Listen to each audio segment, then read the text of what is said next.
शिरूर लोकसभा मतदारसंघात येणारा आंबेगाव विधानसभा मतदारसंघ सलग 8व्यांदा दिलीप वळसे पाटील येथे निवडून आलेत।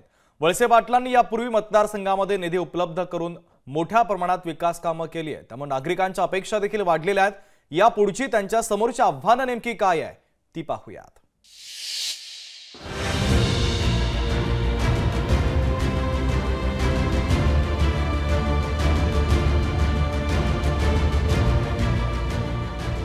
आंबेगाव विधानसभा मतदारसंघ हा 7% ग्रामीण, 10% शहरी तर 30% आदिवासी भागात विभागला गेलाय।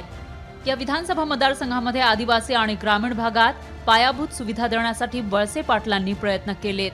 आता सलग 8व्यांदा दिलीप वळसे पाटील निवडून आलेत। पण आंबेगाव विधानसभा मतदारसंघात रस्ते, पाणी हे महत्त्वाचे मुद्दे अद्यापही कायम आहेत। डिंबे धरण आणि आदिवासी भागातील पाणी नियोजनाचा प्रश्न आहे। रस्त्यांची दुरावस्था, म्हाळसा-कान जलसिंचन योजना, थिटेवाडी जलसिंचन योजना, कळमोडी सिंचन योजना ही आव्हानं आंबेगाव मतदारसंघासमोर आहेत। येणाऱ्या काळामध्ये वळसे पाटील या समस्या येथील नागरिकांना कशा पद्धतीने सोडवण्याचा प्रयत्न करतात हे पाहावे लागणार आहे। सादिक डोबळे, लोकशाही न्यूज, आंबेगाव, पुणे।